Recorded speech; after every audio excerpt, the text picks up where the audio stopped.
Аз съм грозното пате, имам човка и малки крила, искам с теб да играя.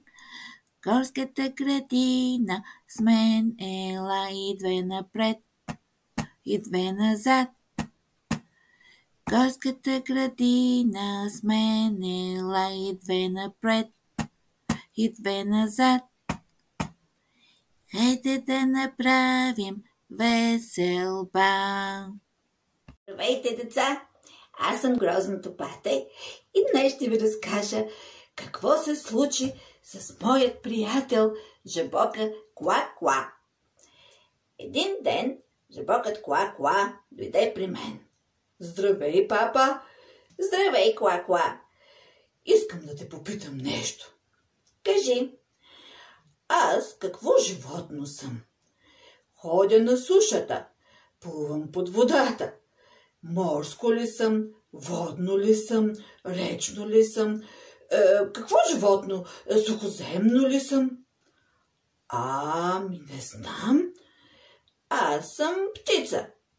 И аз мога да летя, мога да ходя по земята и мога и малко да плувам. Не малко, ми много. Ами, ти си птица, а пък аз какво съм? Може би трябва да попиташ някой, който е като тебе. Да, ще тръгна и ще намеря някой, който е като мене. И тръгнал Жабокът Куа-Куа да търси някой, който е като него и да намери и да разбере какво животно е той. Както си вървял, стигнал до морето и решил да се гмурне навътре. Плувал, плувал, плувал и стигнал до дъното. Какво странно нещо! Тук има мидички, рапанчета, водорасли. Колко е красиво под морето! И колко много интересни неща има! Ей, какво правиш ти тук? Видяла го една рибка. Аз се търся сред подобните, такива, които са като мен, да разбера какво животно съм аз. И защо ги търсиш в морето? Тук нямаме жабки. Да, освен това, ти имаш краченца, ръчички, ти не може да си морско животно. Защо? Защото ние тук имаме опашки, перчеци. Така ли? Можеш ли да ме запознаеш и с други морски животни? Разбира се. Чакай, сега ще повикам някой от тях. И повикал октопода. Какво си ти? И ти имаш краченца 8 на брой. Аз съм октопод. Ами, ти какво животно си? Аз съм морско животно. Плувам в моретата, в океаните. Много си красив. Ами с тези краченца не можеш ли да ходиш по сушата? Не мога. Аз си седа тук в морето, плувам си и понякога се разхождам по дъното. Искаш ли да видиш друго морско животно? Да. Какво е това? Приличаш на конче? Да, аз съм конче. Аз съм морско конче. Ти имаш крилца. Силно казано. Това са перчици. Имам си опашка, имам си перчици и с тях си плувам. Много си красиво. И ти си много красиво. Има ли други морски животни като вас? Има, разбира се. Ето. Какво е това? Странно. И такова като желе. Аз съм медуза. Какво, не ме ли позна? Аз съм най-красивата от тях. Да, ти си много красива. Какво правиш ти, медузо? Нищо, плувам си, понякога светя, зависи, имам най-различни свойства, мога да бъда всичко, каквото си поискам. Хей, жабко, ти трябва да излезеш малко навън. Защо?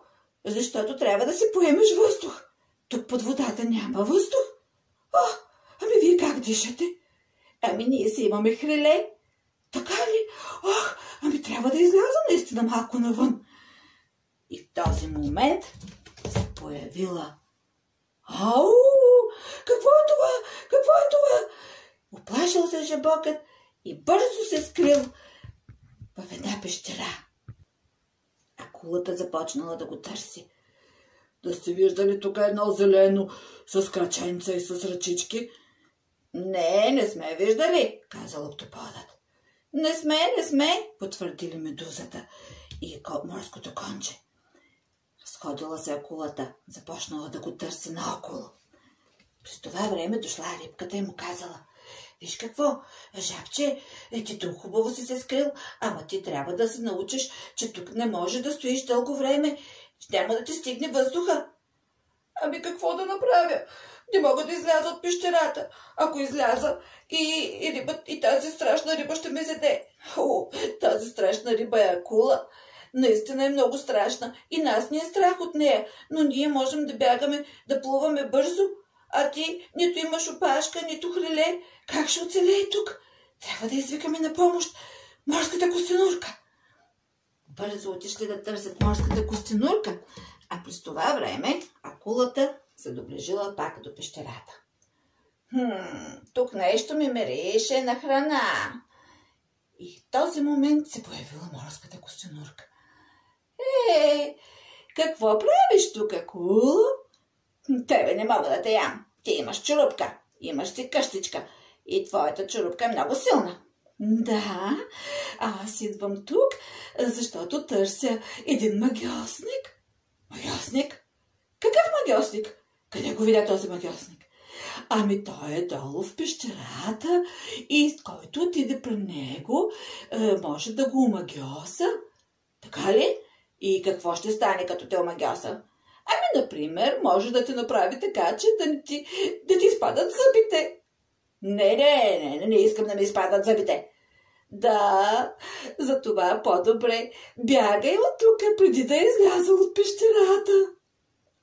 Избягала акулата, а костенурката влязла при жабока. Какво правиш ти тук, глупаво жабче? Хайде, време е да излизаме. Костенурки, нямам вече въздух. По-бързо, плувай след мене. И изплували те отвън на брега на морето. Много ти благодаря, костенурки, че излага страшната акула. Иначе или щеше да ме изяде, или щях да се задуша отдолу под водата. Ами тя не е тази вода за тебе. Ти си речно животинче. Защо си дошъл в морето? Плувай си в реката, играй си там на тревичката. Какво правиш тук в морето? Така ли? Значи, аз съм речно животинче? Да. Аз имам братовчетка, тя живее в гората. Тя не може да плува, но пък се разхожда до реката и там пие водица.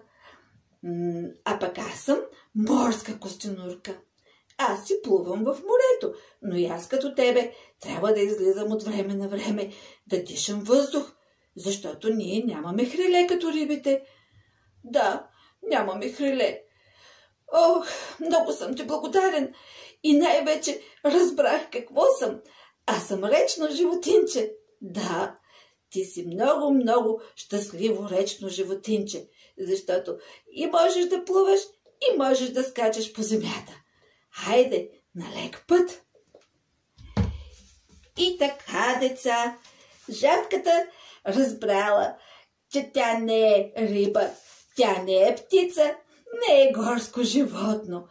Тя е речно животинче, което плува в реката и си играе на тревата. Всички трябва да знаем какво сме и какво можем, но всяко приключение, което завършва добре, е с добър край и ние всички сме доволни. Довиждане, деца! До нови срещи!